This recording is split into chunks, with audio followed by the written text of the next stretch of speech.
Hey there, I'm Ian Douglas. I'm the author of the website techinterview.guide, and I'm here to help people with career advancement and interview preparation. My live stream on Twitch covers topics such as company research, how to build resumes and cover letters, applying for the job, getting through interviews, and what to do during negotiations. I've coached thousands and thousands of people over the years to get jobs at the biggest tech companies in the industry, and I'm here to help you too.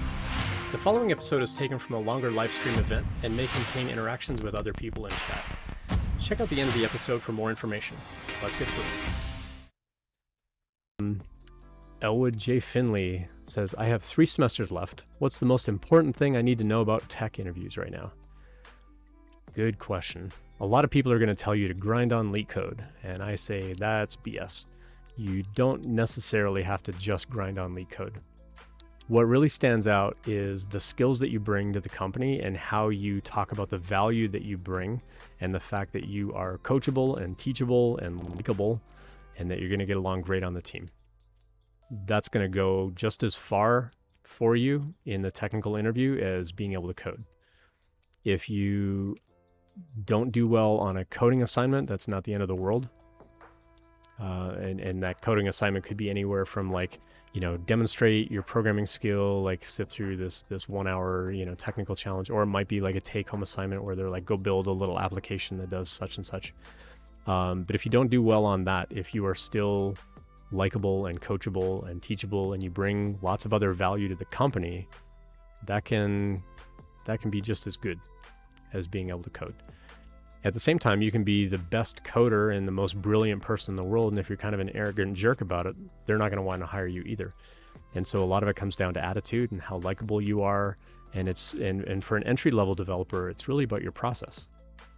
It really comes down to your process there. Just ignore this for a sec because I want to keep chatting about all this. So it really comes down to your process of how do you break a problem down? How do you talk about the communication aspect of like, these are the steps that I would do. This is what I'm going to do next. This is how I'm going to plan out my work. And then you actually go build that work and you talk through it. That's going to go a long way for you as well. But a lot of people are going to tell you, oh, just go grind on LeetCode. Go do 500 LeetCode problems or 1,000 LeetCode problems. You can do LeetCode all day, every day for months and months and months. And it's not necessarily going to get you through an interview when they start hitting you with behavioral questions about, tell me about a time that you disagreed with a coworker. It's like, well, I'm fresh out of school. I never really had a coworker, and you don't know how to answer that question. So you also need to practice those kinds of things. I do have an email series that you can go subscribe to. It's free. There's no ads. There's no promotions or anything like that. It's 6 weeks long. And when you get the last message, it automatically unsubscribes you and you'll never hear from it again. And I cover everything from technical questions to behavioral questions to just general knowledge kinds of things and how to get through interviews. But a lot of what I present in that email series is not, here's how to go answer that question perfectly. Having been a hiring manager, what I did is I wrote up that series as, here's what's going through my mind as a hiring manager. This is what I hope you're going to tell me. This is what I hope you're going to say. This is what I hope you're not going to say.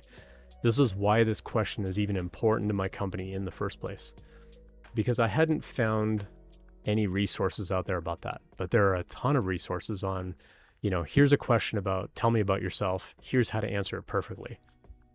Sure, there's lots of advice out there about how to answer that perfectly. There's not a lot of advice out there as to why we even ask you that question. Like, what is it that we really want to know? We don't want your life story. I want you to reiterate the value that you bring to me and my company, why you chose to apply at my company beyond I need a paycheck and you had an open job. You need to show that you care about what we do as a business, who we serve as a company, all that kind of stuff. And so I would say having a good understanding of why companies ask those questions can help you frame your answers a little bit better, as opposed to make sure you talk about this, make sure you talk about this, make sure you talk about this. Knowing why it's important to them is going to be pretty crucial. The other thing too is being able to break a problem or a question down that they ask around, are they asking for my opinion on this, or are they asking about my experience with this particular technology or skill or something like that? That can be very beneficial as well. And so that's a lot of what I go through in that email series that you can check out. I've also got lots and lots of content on Tech Interview Guide, and you can go check out the YouTube videos as well. But I would say for getting through the interviews, I would say having a good process, being able to communicate well, are going to be really crucial, because they need to know in a hurry, is this somebody that I want to hire on my team? And they're going to make that judgment call pretty quickly, honestly.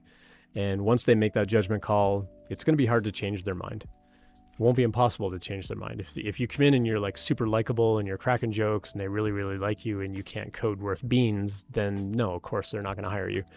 But if you can code a little bit and you struggle, and that's okay.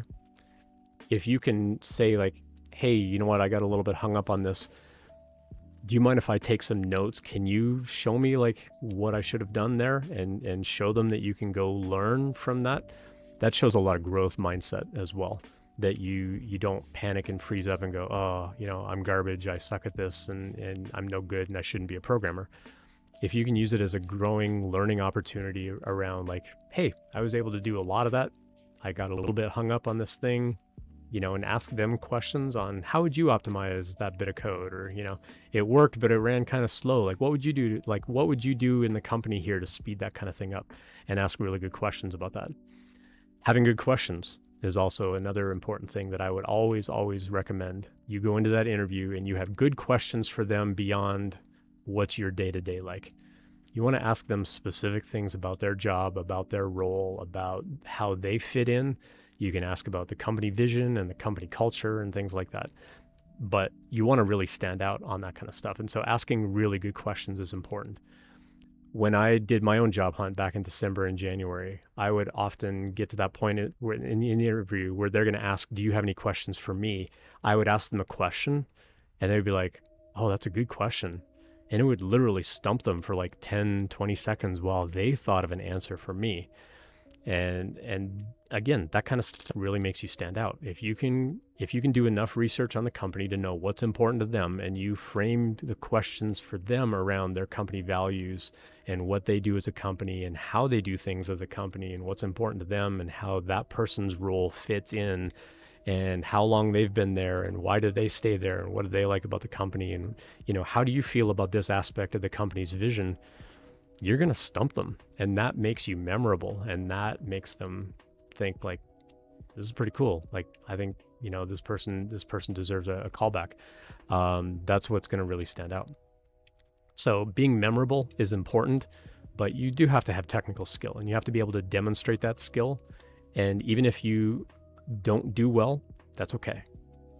Showing that you have a growth mindset and go, yeah, I wasn't able to figure out that depth first search. I'm going to go back. I'm going to totally research that. Can I get your contact info? Because I'm totally going to dive in on this as soon as I get off this call. I'd love to like touch base with you again, you know, and just kind of share what I've learned about it. I've had people do that and then never follow up. I've had people do it and follow up, and those people always stick out in my mind. So thanks for checking that out. I hope that you found it helpful. I always appreciate feedback, so please let me know what you think. I appreciate any subscriptions, so please tell your friends and colleagues about it as well. Check out the website techinterview.guide for more information about when I'm live streaming and all of my free content. Drop by a live stream anytime to ask questions or message me privately, whatever makes you most comfortable. See you next time.